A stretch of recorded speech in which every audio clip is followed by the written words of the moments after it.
Então, bom dia a todos que estão aqui presentes e olá para quem está em outro horário nos acompanhando, que esse vídeo fica sempre disponível no nosso canal. Estamos retomando aqui, após essa pausa de julho, a nossa escola bíblica e nesses 2 meses nós vamos continuar online aqui para nós encerrarmos a nossa revista, que tem o tema Vida com Deus, que nós iniciamos nesse ano de 2021, 22, né? Vamos orar então agradecendo a Deus, pedindo a bênção dele sobre as nossas vidas, sobre essa aula. Senhor, nós te bendizemos pelo teu cuidado, graça, amor, presença. Te bendizemos, Deus, por cada dia o Senhor nos sustentar. E nesse instante, Pai, queremos colocar essa aula diante do teu altar, ó Pai. Pedimos que o Senhor use a vida do Valdo para falar aos nossos corações através da tua palavra. Pedimos, Deus, que em cada momento, em cada compartilhar da tua palavra, sejamos edificados, fortalecidos pelo Senhor. E pedimos, Deus, que a tua palavra alcance os nossos corações e nos leve cada vez mais a praticar, a fazer a tua vontade. Somos gratos, Deus, por esse momento e pedimos a tua bênção em nome de Jesus. Amém e amém. Valdo, fique à vontade. Deus abençoe e use a sua vida. Amém. Obrigado, pastor.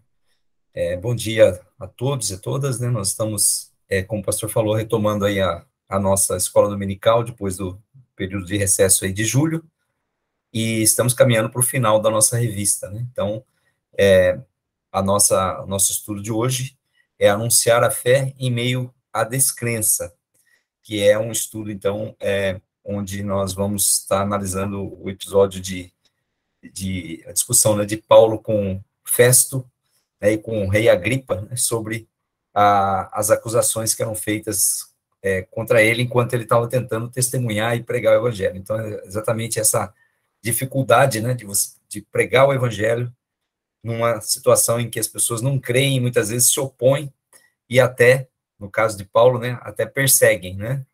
Então, é isso que nós vamos estar estudando hoje, né. Então, eu vou lá para os slides, e eu queria convidar, então, os irmãos aí a acompanharem a leitura, né, do nosso texto base, que é Atos 26, versículos 24 a 32. Atos 26, versículos 24 a 32.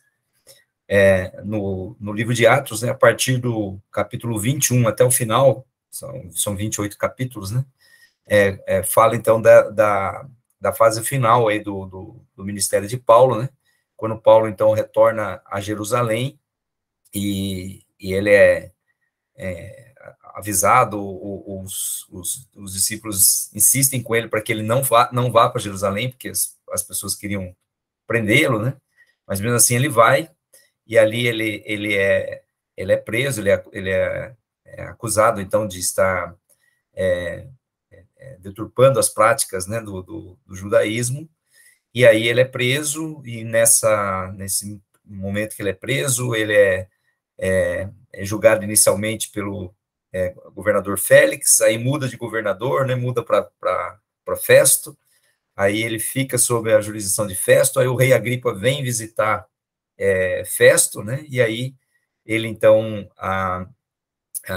quer ouvir Paulo, e ali, só que Paulo havia apelado para César, né, então ele teve que ir para Roma, e aí, então, ele foi e terminou aí o ministério dele em Roma, né. E nesse período em que ele é julgado por Festo, né, então tem essa passagem do capítulo 26, né, em que, então, o rei Agripa, que foi visitar Festo, junto com a sua irmã Berenice, né, pedem para ouvi-lo, né, querem ouvir Paulo, e então eles ouvem Paulo no capítulo 26, na parte inicial, tá aí a manifestação de Paulo, e aí o texto que é o fundamental aqui para o nosso estudo de hoje é esse, a partir do versículo 24. Então, vamos ler aí o que diz aí Atos 26, versículo 24 a 32. Então, no versículo 24 diz assim: a esta altura, Festo interrompeu a defesa de Paulo e disse em alta voz: você está louco, Paulo. As muitas letras o estão levando à loucura. Respondeu Paulo: não estou louco, excelentíssimo Festo. O que estou dizendo é verdadeiro e de bom senso. O rei está familiarizado com essas coisas e lhe posso falar abertamente. Estou certo de que nada disso escapou do seu conhecimento, pois nada se passou num lugar qualquer. Rei Agripa, crês nos profetas? Eu sei que sim.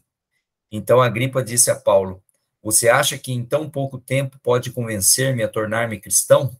Em outra tradução, esse versículo está dizendo assim, por pouco me persuades a ser cristão, né? Então, na verdade, são duas traduções aí desse mesmo texto, né? Aí no versículo 29, Paulo respondeu, em pouco ou em muito, peço a Deus que não apenas tu, mas todos os que hoje me ouvem se tornem como eu, menos estas algemas. O rei se levantou, e com ele o governador e Berenice, como também os que estavam assentados com eles. Saindo do salão, comentavam entre si, este homem não fez nada que mereça morte ou prisão. Agripa disse a Festo, ele poderia ser posto em liberdade, se não tivesse apelado para César. Então, que nós possamos estar meditando aí nesse texto, nessa manhã, né? Estudando aí, então, algumas lições aí que a gente pode tirar desta passagem, relacionada, então, a esse tema nosso, né, que é anunciar a fé em meio à descrença, né? Então, ali a gente tinha alguns personagens, a gente tem alguns personagens aqui, né? E Paulo fazendo um anúncio, dando o seu testemunho, anunciando o evangelho e fazendo uma defesa, porque ele estava sendo acusado de estar subvertendo a ordem dos judeus, e ele então estava fazendo a defesa dele, né?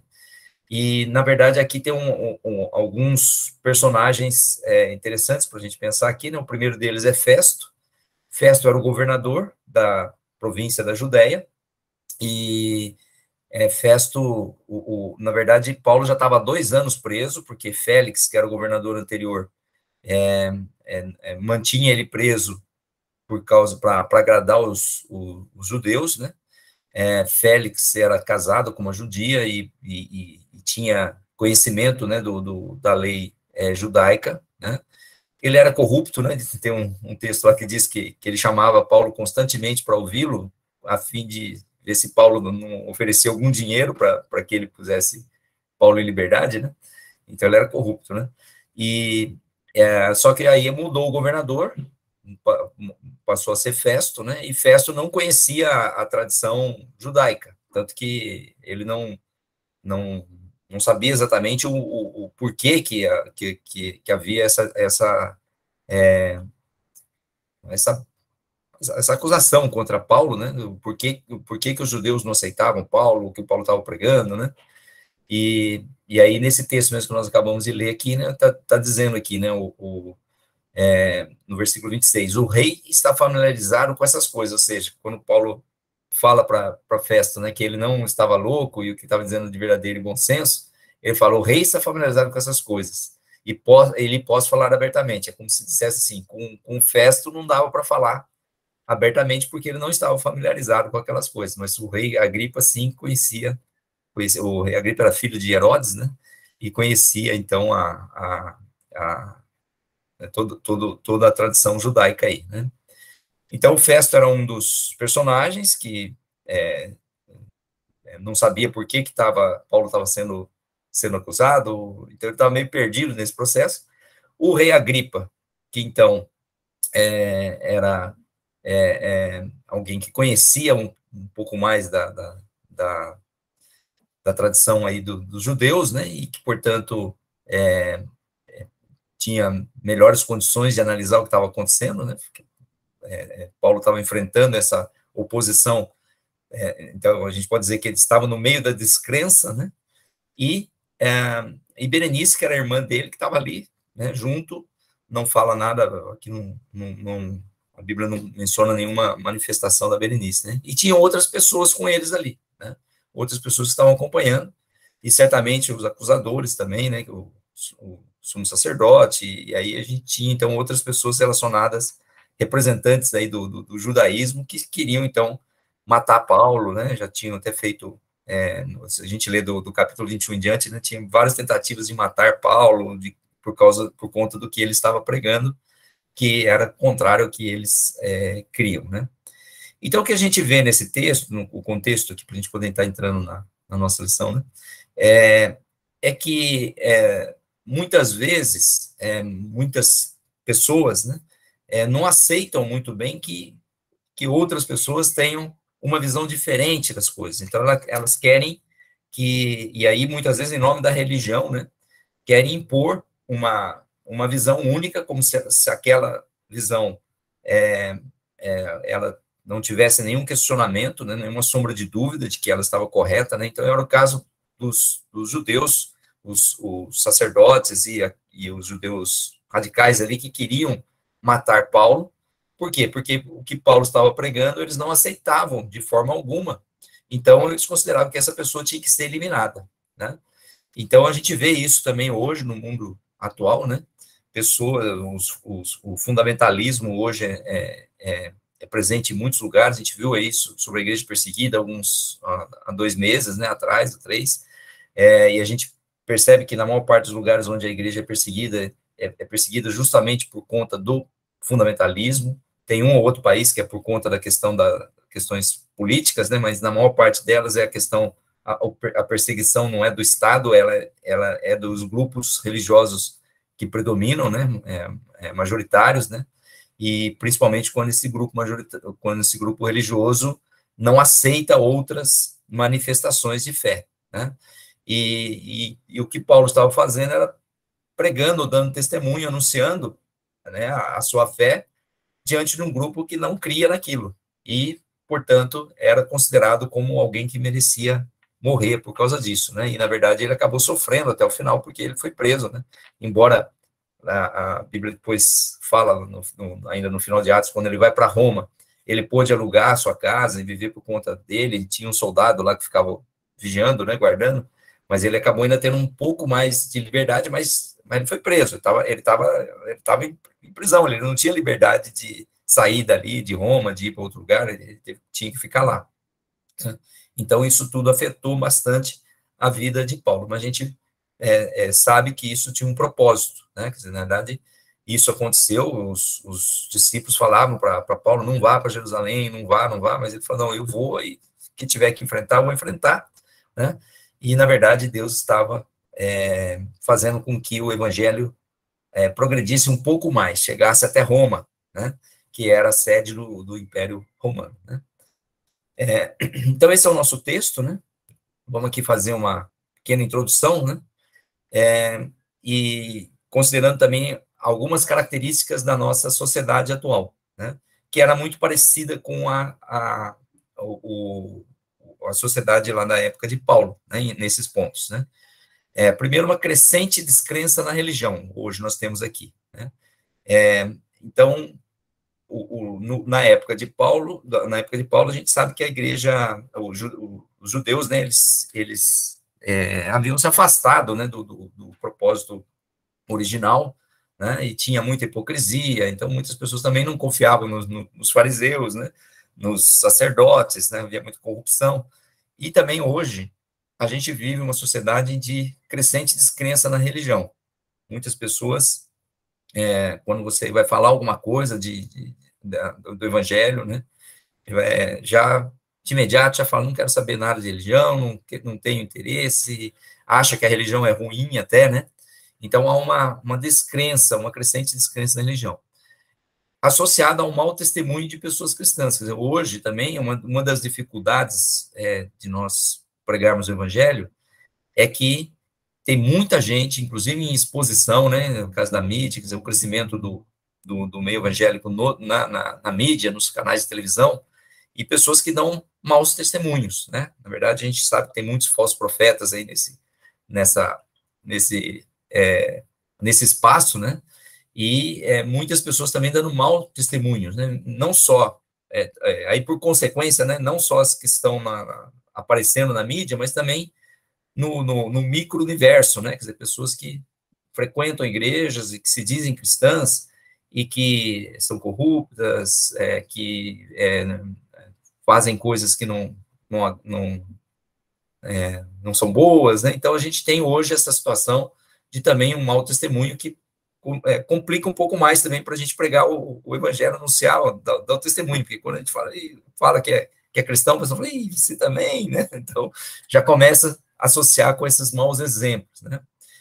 Mas, em paralelo a isso, nós temos um mundo que está sofrendo, né, com dor, sofrimento aí, né, com muitas injustiças, né, com muitas situações de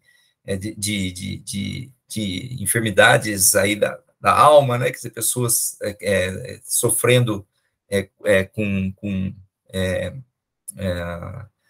tristeza, né, com situações, então, de faltar um sentido para a vida, né, e que a nossa pregação, o anúncio do evangelho, poderia ser a solução, né, para essas situações, né. Então, essas são as características desse mundo. E aí a pergunta de pano de fundo para a nossa aula aqui, né, do nosso assunto de hoje, é qual é o papel da igreja nesse tempo de descrença e hostilidade ao cristianismo? O tema da nossa aula é anunciar a fé em meio à descrença, né? E além da descrença, nós temos a hostilidade, né? Quer dizer, na verdade, além de as pessoas não crerem, ainda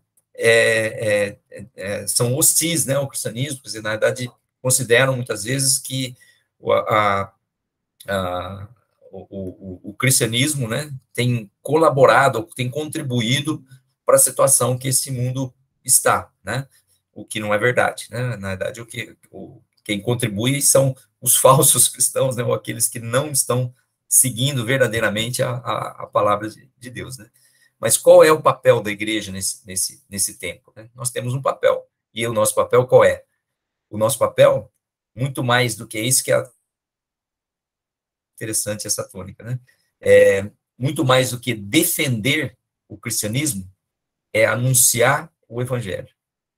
Às vezes a gente deixa de anunciar o evangelho para tentar defender o cristianismo na nossa sociedade, que na verdade a gente vai ver que, embora pareça ser uma coisa boa, né, vamos defender o cristianismo, que é o que nós acreditamos, né, mas na verdade é uma questão do foco, né? Às vezes a gente entra na briga, e na verdade nós não temos que entrar na briga, nós temos que anunciar, através do nosso testemunho, o que Jesus tem feito na nossa vida, as transformações que ele fez na nossa vida, e que ele pode transformar também a vida de outras pessoas e da sociedade que a gente vive, né? Então, esse é o ponto principal aqui, tá? Então, nós podemos dizer que tempos difíceis são tempos propícios para o anúncio da mensagem de Jesus, né? Na verdade, todo o tempo, né? A Bíblia fala que a gente deve pregar a tempo e fora de tempo, né? Mas os tempos difíceis são mais propícios, são mais pertinentes ainda para a gente anunciar essa mensagem, né? Porque nós somos os porta-vozes da mensagem de Jesus, né? E anunciar essa mensagem a certos públicos pode ser bem desafiador. Então, nós, muitas vezes, temos que aceitar esse desafio para anunciar o evangelho para as pessoas, né, que são contrárias, né? Pessoas que conhecem, né, têm algum conhecimento e que são contrários. Uma coisa é você pregar o evangelho, anunciar o evangelho para quem não conhece, né? Outra coisa é pregar o evangelho para quem já tem uma posição firmada contrária ao evangelho, né? Então, esse é o ponto aqui que a gente vai estar discutindo na nossa aula de hoje, tá? Se alguém quiser se manifestar aí durante a aula, fique à vontade para falar, né? Eu tô olhando aqui os slides, de vez em quando eu volto aqui para o chat, mas se alguém fizer alguma pergunta no chat e eu não perceber, porque eu estou olhando para o slide aqui, pode falar. E a gente para aqui para comentar, tá bom? Então, Paulo se deparou com a descrença e hostilidade no seu evangelho, assim como nós muitas vezes temos nos deparado, né? Sem querer aí fazer comparação entre nós e Paulo, né? Quer dizer, na verdade, a questão é mais de analisar que a mesma situação que Paulo estava vivendo lá, nós vivemos de uma maneira diferente, mas tem algumas semelhanças, né, com a descrença e hostilidade que a gente tem hoje, né? Naquela época, era uma descrença na mensagem de Paulo, mas havia um enraizamento religioso, né? E a hostilidade era muito forte, a ponto de querer matar, né? Hoje a gente tem uma descrença com menos raiz religiosa, mas e uma hostilidade um pouco mais branda, mas assim mesmo é uma descrença e uma hostilidade, né?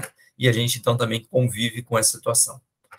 Só que Paulo experimentou essa situação quando foi preso, já no final do seu ministério, esteve diante de Festo, Agripa e Berenice, e teve um comportamento que nos ajuda a pensar como nós devemos nos portar nesses momentos que exigem de nós firmeza no anúncio da nossa fé. Então, a ideia é a gente olhar aqui a atitude de Paulo e tirar algumas lições para que a gente possa também ter essa atitude nos momentos em que nós somos confrontados aí, né, com esta situação. Então, vamos dar uma olhada no texto que a gente leu, né? Vamos fazer aqui a nossa lição sempre é dividida, né? Tem a introdução, o fundamento bíblico, né? Palavra que ilumina a vida e a conclusão. O fundamento bíblico é uma análise do texto, né? E depois, palavra que ilumina a vida são as lições que a gente pode tirar. Então, no texto que nós lemos, ele está dentro de um contexto, como eu falei, desde o capítulo 21, né? Que fala, então, do final do ministério de Paulo, né? Que mostra, então, o momento que ele é preso e ir até Roma para ser julgado, né?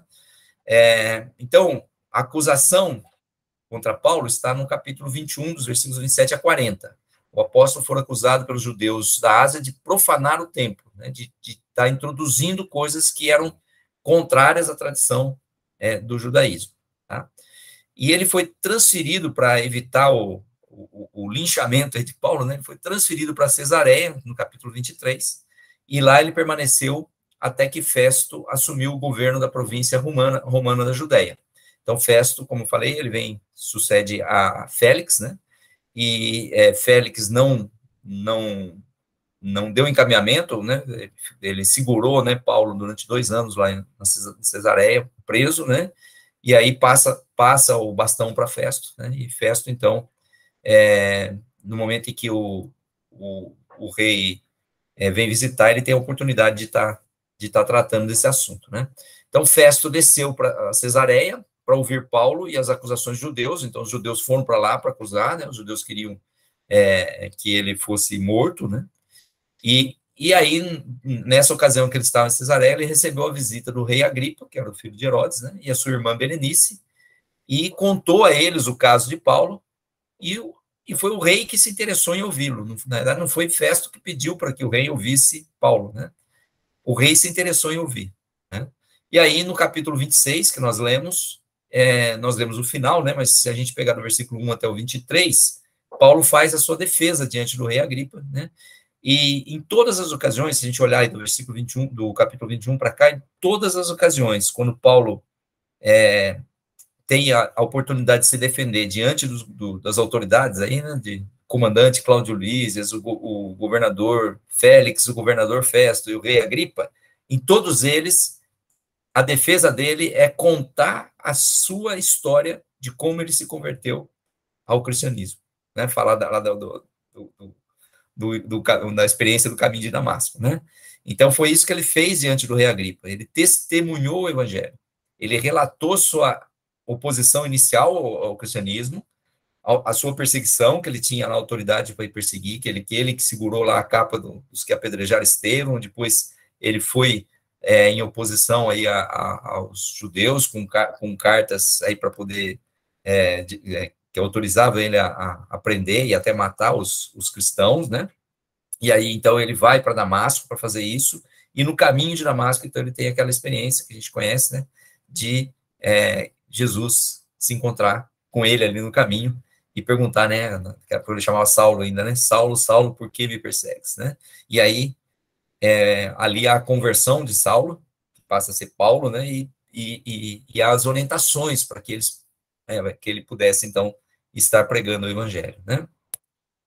Então, o que Paulo mostra ali para o rei Agripa, que conhecia do judaísmo, né, é que ele colocou que o que ele fez estava no centro, né, no centro do mandamento bíblico, né, do judaísmo, né, porque o que Paulo falou é que ele obedeceu à visão recebida de anunciar o evangelho. Então, na verdade, ele obedeceu a Deus, né, ele estava obedecendo a Deus, né, e utilizou essa expressão, na verdade, é uma citação do que Jesus falou para ele, né, de abrir os olhos para indicar o primeiro passo à conversão. Então, o que Paulo estava tentando ali? Abrir os olhos também de Festo, do rei Agripa, né, da Berenice, de todos que estavam ali para o evangelho, mostrando que, na verdade, o evangelho estava previsto, né, a vida de Jesus, o sacrifício de Jesus, estava previsto em toda a Escritura, né? Então, toda a Escritura apontava para Jesus, e ele tenta mostrar exatamente isso, né? Então, Paulo declarou que, por causa da sua pregação, alguns judeus o prenderam e tentaram matá-lo, mas que, com a ajuda de Deus, ele permaneceu dando seu testemunho a todas as pessoas que encontravam. Então, na verdade, apesar da tentativa de matar Paulo, né, por conta da pregação dele, o que aconteceu foi o contrário. Na verdade, Paulo permaneceu vivo, e não só permaneceu vivo, como permaneceu testemunhando. E era isso que ele estava fazendo diante de Festo e do rei Agripa, né? Então, veja que ambiente hostil, que situação de descrença, quer dizer, na verdade, você tinha ali os líderes do judaísmo, você tinha as autoridades, e todos eles descrentes, completamente descrentes em relação ao evangelho. E principalmente os líderes do judaísmo, né, com uma hostilidade, né, querendo matar, então, Paulo, né.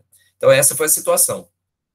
E aí chega o texto, que é a parte do texto que nós lemos. Enquanto Paulo estava fazendo a defesa, né, o que aconteceu? Festo, então, interrompe a fala de Paulo e chama ele de louco, né? Possivelmente impressionado pelo seu discurso e inquietado pelas palavras que lhe pareceram absurdas, uma vez que o universo teológico judaico não lhe era próximo. Como falei, o Festo não conhecia, né, do judaísmo, né? E ele achou aquilo um absurdo, assim como muitas pessoas acham um absurdo nós crermos em Deus.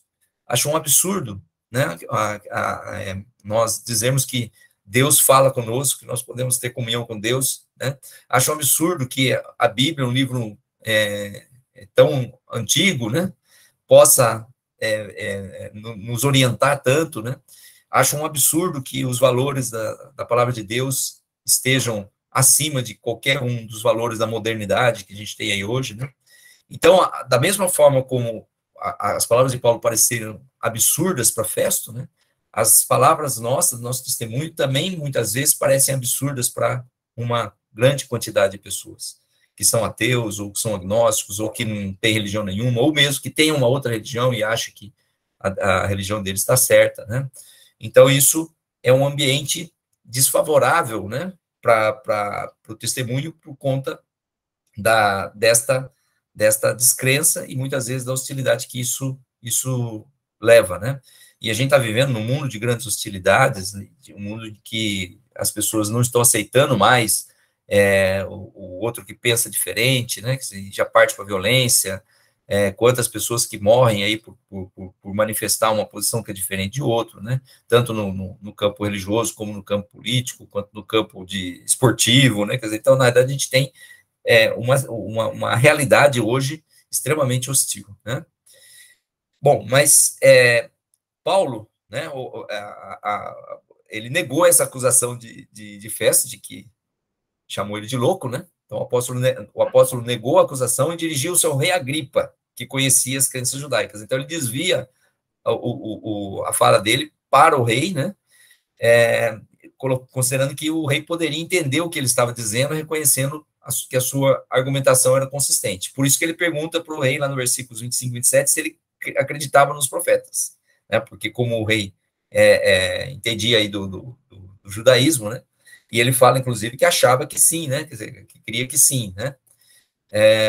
E também a Agripa, né, o rei, ele provavelmente conhecia também os acontecimentos relacionados a Jesus, que eram recentes, não eram tão distantes, né? E eles haviam se popularizado. Então, havia muita gente comentava sobre a vinda de Jesus, né? O que Jesus havia feito aqui no mundo, né? A crucificação e a ressurreição de Jesus, né? E aí, então, Agripa responde de forma irônica, né, de que ele quase tinha sido convencido pelo testemunho. Então, na verdade, na tradução que nós lemos, está dizendo, você acha que em tão pouco tempo iria me transformar em cristão, né? Ou na tradução da Almeida, revista atualizada, né? Por pouco me persuades a ser cristão, né? Na verdade, dá uma impressão de que Agripa, então, continua descrente, né? E ele não se compromete, né? Quer dizer, na verdade, o que a gente tem aqui é que Festo se indignou com a mensagem de Paulo e o rei Agripa não se comprometeu com a mensagem de Paulo, né? Então, na verdade, esse é o mundo da descrença, né? Paulo, então, manifestou seu desejo de que o rei e todas as pessoas que o ouviram experimentassem a salvação como ele vivenciara, mostrando claramente que o propósito de Paulo, diante das autoridades, era de testemunhar. Então, Paulo não se preocupava com essa situação de estar sendo acusado, de estar indo para a prisão, né? Quer dizer, na verdade, ele aproveitava essas oportunidades para testemunhar. Em todos os momentos, ele aproveitou, todos os momentos que ele foi preso, momentos que ele foi... ficou numa situação difícil, ele aproveitou para testemunhar, né? E olha que é difícil, né? Quer dizer, na situação que ele estava, né? Ele podia simplesmente abrir mão disso tudo e falar assim, não, tudo bem, eu exagerei, eu peço perdão, né? Para poder ser liberto. Mas não, ele manteve, apelou para César, né? E ainda acrescenta aí com um toque de humor, né? Mas sem essas algemas. Ele queria que todos se convertessem, mas não fossem presos, ou seja, que não houvesse perseguição àqueles que creem em Jesus, né? E ali estavam as várias instâncias do poder vigente. Tinha o governador, tinha o rei, né? Tinha os líderes judaicos, tinha todas as instâncias estavam ali, né? Então, todos eles que perseguiam e anunciavam, quem anunciava Jesus, no caso Paulo, né? Eles estavam ouvindo o que Paulo estava dizendo. E ao final do discurso, tanto o rei quanto o governador, Berenice, concluíram que o apóstolo era inocente. Só que depois que ele saiu, ele não falou isso para ele, né? Então, na hora que ele sai, ele fala, não vejo nenhuma culpa nele. O fato dele estar defendendo essa ideia, quer dizer, eles não aceitaram, né? Não aceitaram o evangelho, mas não viam que Paulo era culpado, por causa nem de morte, nem de prisão por conta disso. Mas como ele havia apelado para César, né? Então, ainda que Festo o achasse louco e que Agripa discordasse da interpretação dele sobre a mensagem dos profetas, eles entendiam que Paulo não era culpado. Por isso ele poderia ser solto se não tivesse apelado a César. E aí, essa apelação a César, para o rei Agripa e para Festo, serviram como uma bacia para lavar as mãos, como foi feito, como Pilatos fez em relação a Jesus, né? Quer dizer, achar uma desculpa, né? Assim como Pilatos achou uma desculpa para não soltar Jesus, mesmo achando que ele era inocente, e Jesus foi crucificado por conta disso, né? Também Festo e o rei Agripa lavaram suas mãos diante da situação, porque ele havia apelado para César, tá?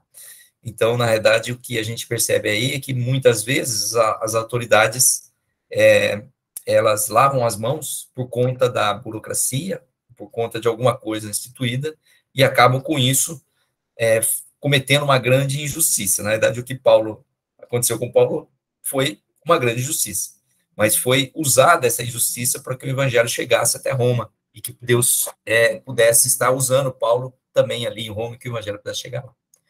A pastora voltei aqui para o chat, a pastora colocou aqui um comentário, né? Acha um absurdo um Deus Pai que sacrifica o filho por amor, só pela graça, pela fé. Isso.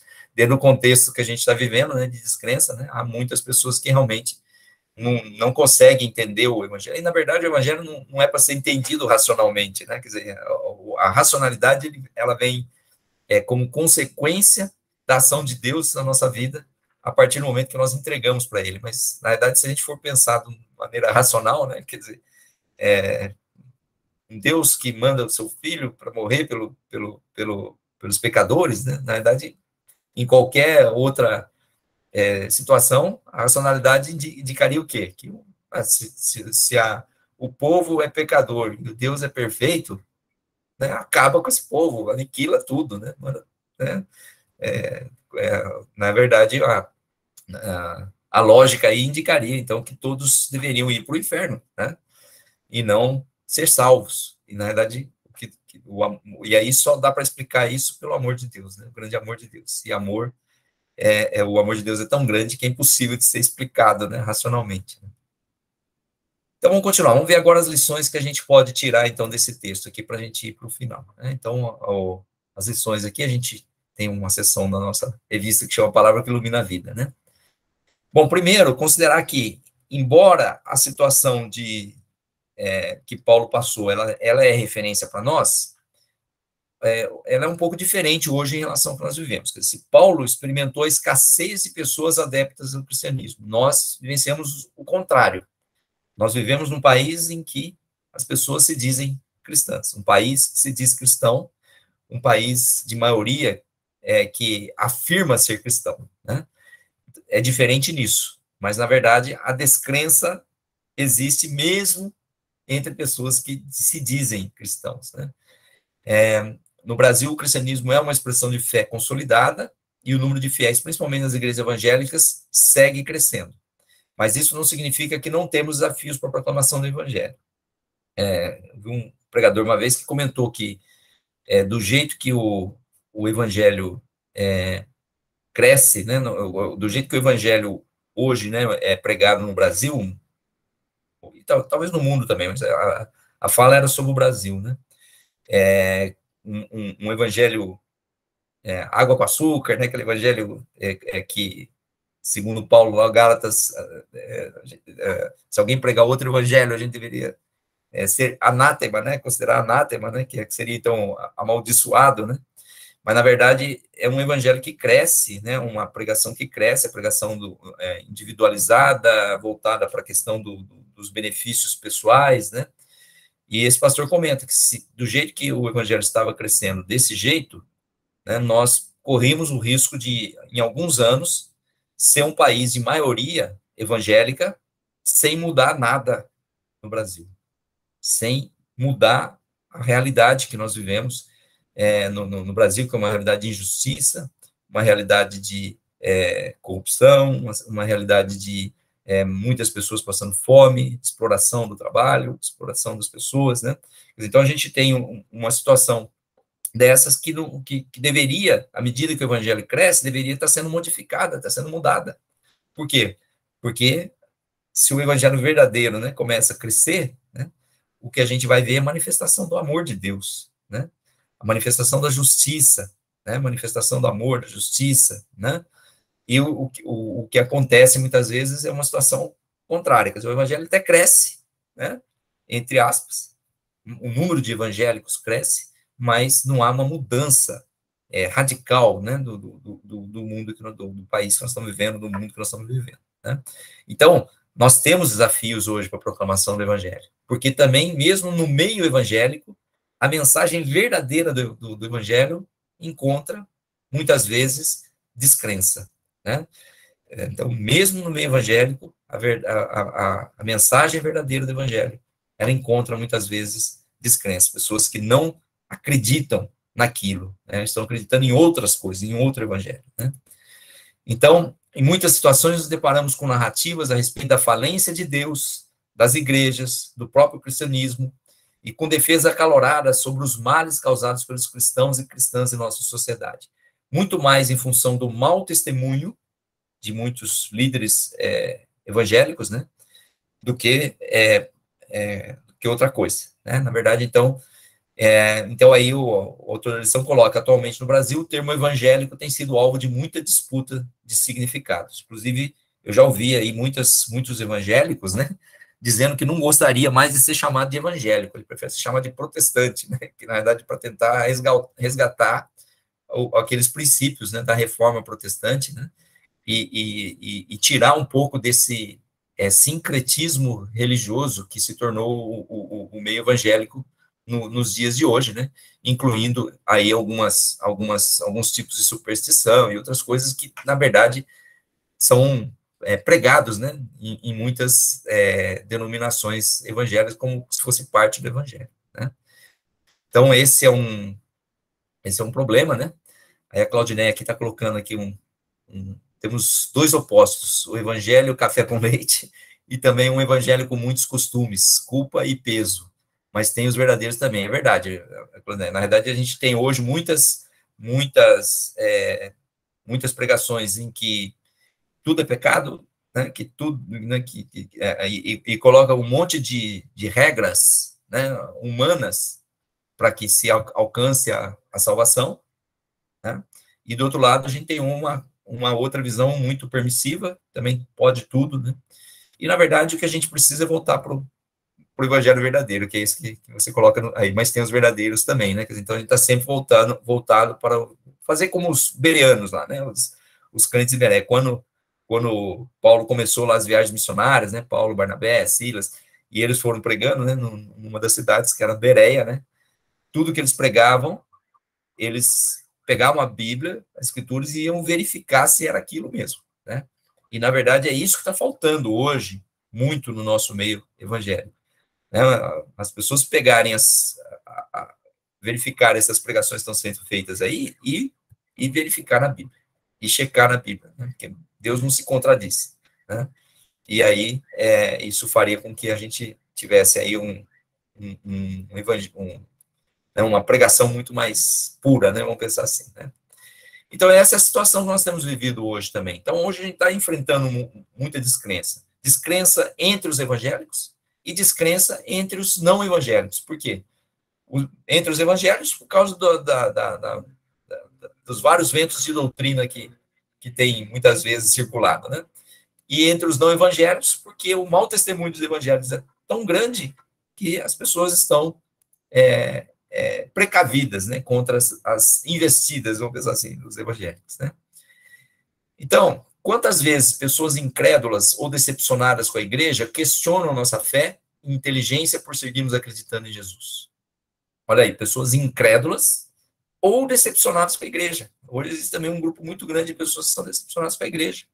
E isso é uma forma de descrença, né? Porque, na verdade, pessoas que estão olhando para a igreja, olhando muitas vezes para as pessoas da igreja, né, o pastor, os líderes, né, olhando, e aí, quando vê alguma coisa imperfeita, e nós somos imperfeitos, né, certamente as pessoas vão ver imperfeições em nós, acabam se decepcionando, né, enquanto que nós temos que olhar para Jesus, né, porque Jesus é perfeito, né.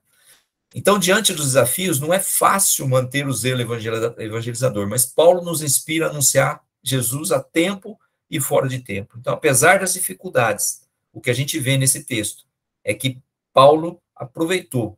Ele estava sendo condenado pelo que ele estava pregando. E o que ele faz? Ele continua pregando. Ele continua pregando para aquelas pessoas que iriam julgá-lo, né?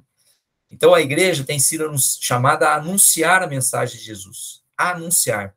Mas quando prioriza a defesa da fé em detrimento do seu anúncio, pode se perder. Então, aquilo que eu havia comentado, que esse é um foco que eu achei muito interessante na lição, né? Na verdade, nós muitas vezes vemos muita defesa e pouca pregação, pouco anúncio do evangelho. Então, quando a gente vê os líderes aí da mídia, né, os evangelhos da mídia, ir lá e defender determinadas posições, né, de brigar, né, a ponto de parecer né, uma guerra mesmo, né, fazer uma guerra em cima de determinadas questões que são importantes, né, mas que teria outras formas de se trabalhar, né, e acabam não anunciando o evangelho. Na verdade, isso faz com que a gente se perca, né? Tem muita gente que acha mais fácil transformar as pessoas, fazendo com que transformando o país num país cuja legislação seja religiosa, né? Então vai lutar lá para que a lei proíba fazer certas coisas, a lei mande fazer certas coisas, porque aí as pessoas teriam que fazer ou deixar de fazer por causa da lei, né? Ao invés de pregar o evangelho, onde as pessoas vão fazer ou deixar de fazer por causa da transformação que Jesus faz nas nossas vidas, né?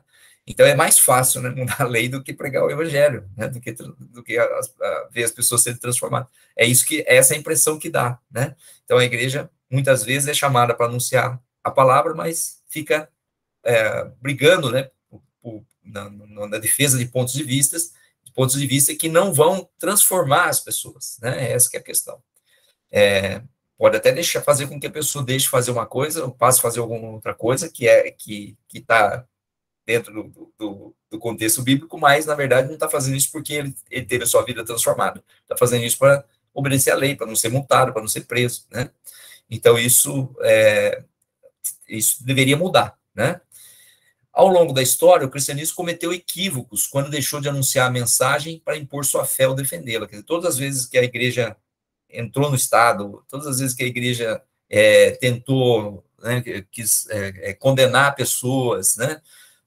Então a gente vê aí a Inquisição, né, e outras situações, né, que fizeram com que a igreja se perdesse em relação ao seu objetivo principal, que era anunciar a mensagem. A igreja foi estabelecida para isso, anunciar o evangelho, testemunhar. O evangelho tem que transformar a nossa vida, nós temos que dar o exemplo e pregar para outras pessoas, para que elas também vejam em nós o exemplo e percebam que funciona, né? Que na verdade que dá certo, né? Hoje a gente parece que tem uma dificuldade porque parece para as pessoas que o evangelho não funciona, né? Não atinge esse objetivo, né? Por quê? Por causa dessa deturpação, né? Dessa mudança, né? Então, o nosso mandato é o anúncio e não a defesa da fé. Nós somos chamados para pregar o evangelho, né? E não que a defesa da fé seja uma coisa negativa, não é isso, mas na verdade a gente não pode deixar de anunciar o evangelho para defender ponto de vista, né? Temos que anunciar o evangelho, tem que dar testemunho. Então foi o que Paulo fez. Paulo começou diante do rei Agripa e Festo dizendo o que havia acontecido com ele, como ele foi transformado, né? Como Jesus entrou na sua vida e transformou, né? Então é isso. Jesus não precisa de quem o defenda, mas deseja que quem o segue viva e comunique a sua mensagem, né? Então, isso também é uma frase da revista, né, do nosso estudo, que eu achei muito interessante. De fato, na verdade, esse não é o nosso chamado, né? Quando nós anunciamos o evangelho, nós estamos defendendo a fé, né?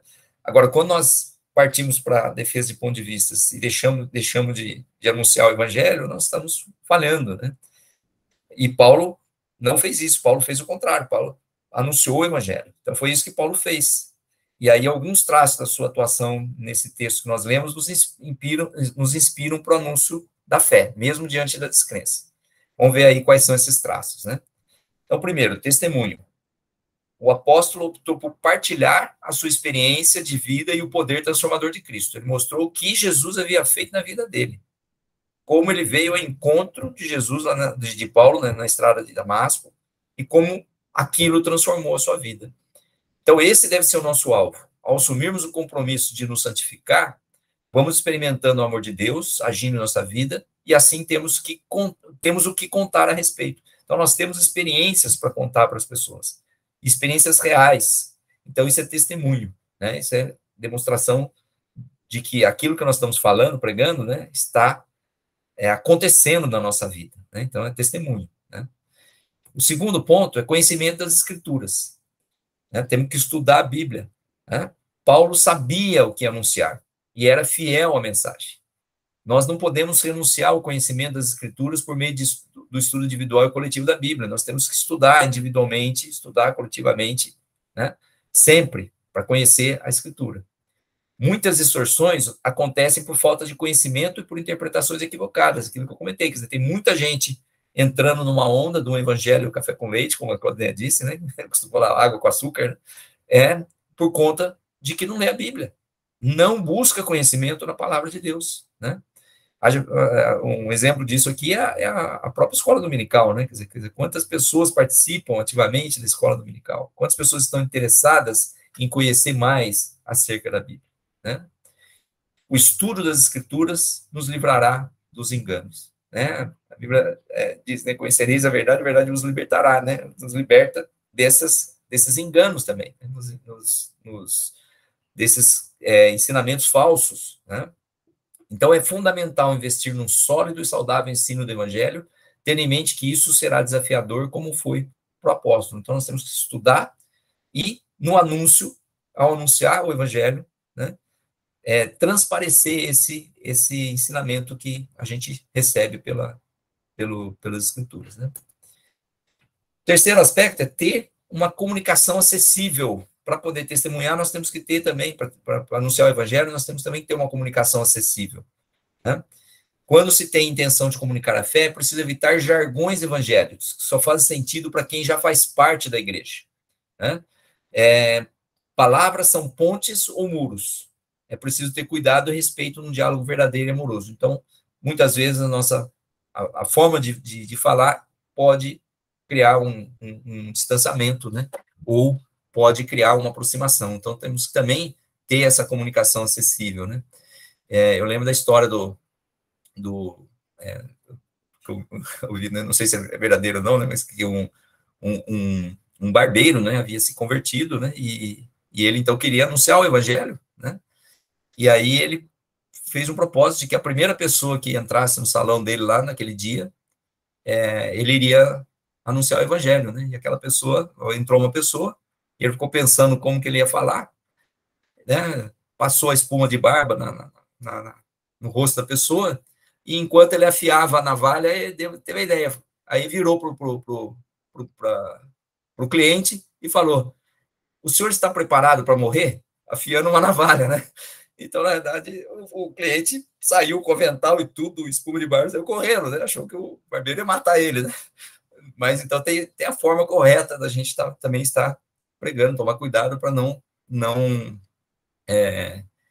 utilizar, né, essa comunicação que seja acessível, né? E, por último, respeitar as dúvidas e objeções, né? As pessoas pensam diferentes. E nós não podemos também criar uma hostilidade por conta de posições diferentes, né? Então, toda dúvida merece ser considerada, sejam as nossas ou das outras pessoas. Então, a gente tem que colocar, né? Tem que fazer com os outros aquilo que nós queremos que façam com a gente, né? Então, se eu tenho uma dúvida e eu quero ser respeitado por essa dúvida, o outro que tem uma dúvida também deve ser respeitado por essa dúvida. Nós temos a tendência de ignorar as oposições, com receio de que a nossa crença seja abalada, mas esse não é um caminho seguro. Na verdade, as oposições, elas devem, inclusive, nos reforçar, né? Reforçar a nossa posição, estudar melhor por que nós estamos firmados nessa posição, né? Então, perguntas incômodas, quando respondidas, ajudam a fortalecer a nossa fé.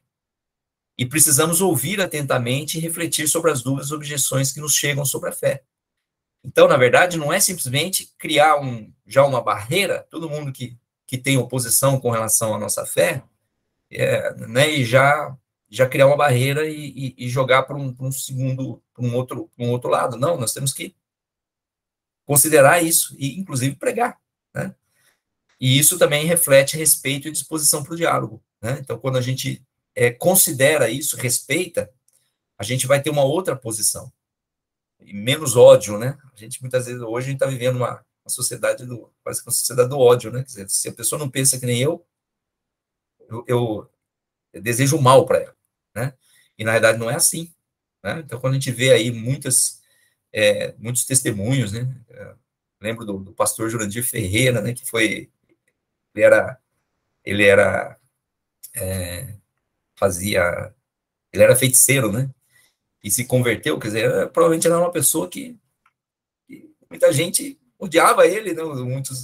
Muitos evangélicos, crentes, odiavam, porque ele, na verdade, ele fazia o contrário do que a Bíblia fala, né? Mas, na verdade, teve um momento em que ele teve esse encontro com Jesus. Então, se a gente não respeitar as pessoas e não amar as pessoas e continuar pregando, mesmo que essas pessoas manifestem posições completamente contrárias às nossas, né? Qual vai ser a oportunidade dessas pessoas também conhecerem o Evangelho, né, se nós criamos esse obstáculo, né, essa barreira? Então, é nesse sentido que coloca aí também que nós devemos respeitar as dúvidas e objeções. Com certeza, aquelas pessoas que estavam julgando Paulo eram pessoas que tinham uma posição contrária, né? Mas, mesmo assim, Paulo não os agrediu, não os considerou inimigos, pelo contrário, ele testemunhou e desejou que eles fossem alcançados. Essa também tem que ser a nossa posição, tá? Então, para concluir, Paulo poderia ter revisto sua pregação e falado o que as pessoas queriam ouvir para se livrar da prisão, mas sua experiência com Jesus não permitiu que ele fizesse isso. Pelo contrário, ele pregou, né? Então, o desejo de aceitação não nos deve nos fazer negociar nossa fé ou tentar deixar o evangelho mais agradável às pessoas. Nossa tarefa é anunciar em todo o tempo a mensagem de Jesus, mesmo em situações de descrença e de hostilidade. Então, quando nos sentimos sem condições para isso, podemos clamar ao Senhor por convicção sobre a fé e ousadia em anunciá-lo, né? É Deus que nos dá esse mandato, então Ele nos capacita. Ele nos faz com que possamos estar realizando essa obra, né? Então, não podemos esquecer que nosso compromisso é com o anúncio, na certeza de que é o Espírito quem convence, não somos nós, né? Esse texto de João 16 fala que é o Espírito Santo que nos convence, né, do pecado, do juízo e da justiça, né? Então, há muito por fazer e Deus nos chama para esse propósito. Então, nós temos que estar atentos a esse chamado para que Deus possa estar nos usando. E dessa forma nós possamos estar compartilhando nossa fé com aqueles que nós convivemos. Então, é essa nosso estudo. Não sei se alguém gostaria de acrescentar alguma coisa, ou fazer alguma pergunta, ou discordar de alguma coisa que eu falei aqui também. Fique à vontade.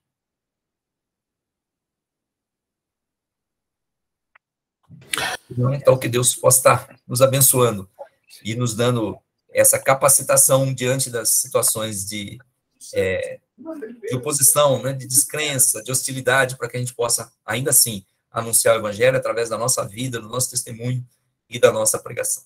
Deus possa estar nos abençoando. Devolvo a palavra ao pastor. Muito bom essa reflexão, essa questão da gente pensar nesse desafio de anunciar o Evangelho. Eu achei muito interessante essa parte às vezes a gente defende, tenta defender, ou vê alguém defendendo e nesse momento esquece de anunciar o Evangelho, né? Defende a fé, defende algum ponto de vista, defende alguma questão e deixa de anunciar o Evangelho. Muito bom a gente pensar e refletir sobre isso. Vamos orar para a gente. Pode falar, pastora? Não, você estava falando, pastor Everton, é o que mais tem no nosso Instagram, né? Um acusando o outro, aquele é crente, aquele faz isso, e fica na defesa de costumes, muitas vezes, né? Muitas vezes são questões de costumes das igrejas, costumes da pessoa, e a pessoa fica ali brigando por costumes e esquece o mais importante. Que eu falo que até a questão de o amar, né? Amar um ao outro, amar o inimigo, amar acima de todas as coisas, né? Então, aí fica nessa, defendendo, né? Nem tanto a fé, eu vejo nem defendendo a fé, defende os costumes. Sim, muito bom. Acho que tem a ver com o que a Claudineia colocou também, né? Alguns pesos, né? Algumas coisas, algum evangelho é pregado nesse sentido, as pessoas brigam por isso.